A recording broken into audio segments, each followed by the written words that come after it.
Hi, my name is Brooke Harris, and this presentation is about human development theories, with a main focus on Piaget's theory of cognitive development and Erik Erikson's theory of psychological development. On today's agenda, we will be discussing the major contributions, history, and key stages of each theory, as well as examining the similarities and differences of each theory, and then applying each stage to the real world. Then finally, we will highlight the main takeaways of this presentation. The major contributions of Piaget's theory is that it was the first to systematically study developmental processes. He was able to understand that children gradually gain the ability to think with logic and reasoning. We're not just born with that ability. It is a process that we gain at different age milestones. A little history about Jean Piaget. He is a Swiss psychologist who worked for Alfred Binet. Binet was famous for his intelligent tests, and Piaget's job was to grade them. And while he graded them, he saw that children were thinking about the world differently than adults do. In his personal life, Piaget had 3 children, and he studied them throughout their childhood through adulthood, which helped him form his theory of cognitive development. He divided his theory into 4 stages. Sensory motor, which is from ages 0 through 2, and this is when you understand the world through senses and motor responses. We separate the self from the environment. The next stage is pre-operational, ages 2 through 7. We understand the world through language and symbolic images at this time. The third stage is concrete operational, 7 through 11. We understand the world through logical thinking and making categories. And lastly, formal operational, 11 through adulthood.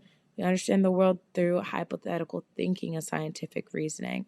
We can think about things more abstractly instead of seeing things as black and white. And this is how we can apply each stage to the real world. During the sensory motor stage, we are expected to understand object permanence. For example, we have a baseball and a blanket. If we put the blanket over the baseball, the child should understand that the baseball didn't just disappear into thin air. The baseball still exists, it's just under the blanket now. In the pre-operational stage, we should be able to understand conservation. If we have 2 glasses, one being shorter and one being taller, but we pour the same amount of liquid into both glasses, even though one may appear to be less than the other, we understand that it's the same amount of liquid in each glass.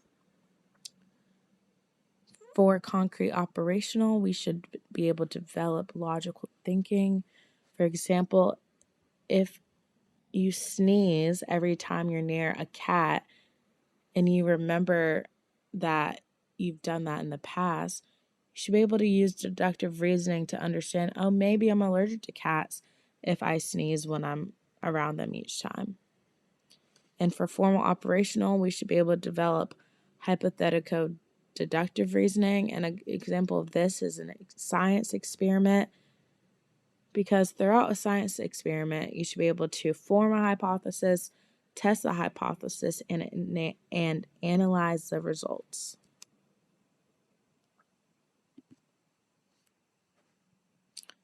The major contributions of Erikson's theory is finding one's sense of self. He understands that humans can go through an identity crisis throughout various stages of their life.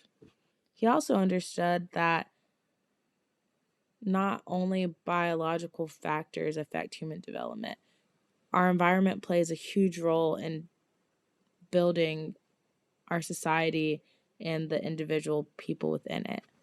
And lastly, each stage of a life presents a struggle that influences one's personality. And your personality is a big driver in your developmental process as well. A little history about Erik Erikson. He's a German psychoanalyst who dealt with many identity issues growing up. He went to a Jewish school, but he looked nothing like his peers, so he was constantly bullied. He also grew up with a single mother who later remarried, so having a stepdad presented him with a lot of identity issues as well. Once he became an adult, he did not know what he wanted to do with his life, but he was offered a teaching position. His colleagues saw that he had an interest and a rapport with children, so they convinced him to study psychoanalysis, which led him to developing his theory. He divided his theory into 8 stages. The first one is trust versus mistrust, and it highlights if your basic needs are met. The second one is autonomy versus shame, which is if you develop a sense of independence. The third one is initiative versus guilt, which is if you're able to initiate and perform activities on your own. The fourth one is industry versus inferiority. You're able to develop a sense of self-confidence. The fifth one is identity versus confusion. If you're able to establish your own identity and understand your role. The sixth one is intimacy versus isolation. If you're able to form loving and healthy relationships. The seventh one is generosity versus stagnation. You're able to contribute to society and be a part of a family. And the eighth one is integrity versus despair. If you're able to make sense of life and apply meaning to it. With each of these stages, there is a opposite negative that could be a result if you fail one of the stages.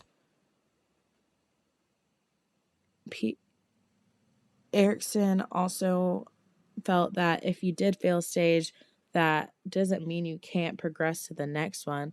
You can gain it throughout life at a different point. For example, if you develop mistrust as a child, but you were able to establish autonomy, you can still gain trust later in life.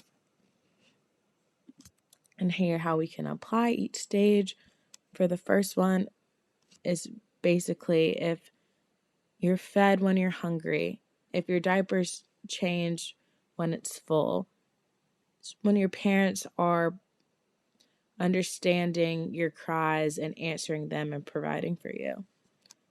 For autonomy versus shame, if you're able to form a sense of independence, as in getting potty trained and learning how to use the toilet by yourself. For initiative versus guilt, if you're able to take the initiative to go to the playground and talk to kids on your own and make a friendship on your own. Industry versus inferiority, if you're able to collaborate with peers for group projects, or able to do your schoolwork and get good grades on your own. Identity versus confusion, this is during your adolescence, teenage years, to finding out who you are, what groups you fit in with, and understanding who you want to be in your place in society. Intimacy versus isolation, able to find a partner and get married, for example. Generosity versus stagnation, if you're able to form a family, create a home. And integrity versus despair, if you're able to look back on life and understand the meaning it had and being proud of what you've accomplished rather than regret. Now we will compare and contrast each theory. Piaget focused on how people think, while Erikson focused on how people develop their identity. Piaget had broader theories, while Erikson's theory was more specific with its stages. Piaget was driven by biological maturation experiences, while Erikson was driven by psychological conflicts. However, both address child development and understand that people learn and progress during different stages of life. What I would like you to take away from this presentation is that humans develop at different rates, but these theories provide a good guideline of where you should be at certain points in your life. If you miss a milestone, it may indicate that you need assistance. So that's why it's important to look at these theories, especially during childhood, because your child might need extra care, extra help to be successful in society. Or you can just reach it later in life. You just might be a later bloomer. And most development occurs during childhood, but continues throughout adulthood. Childhood is a really important part for development because it can kind of give people the ability to see how you'll progress through the rest of your life. Thank you so much for listening. I hope you learned a lot about human development.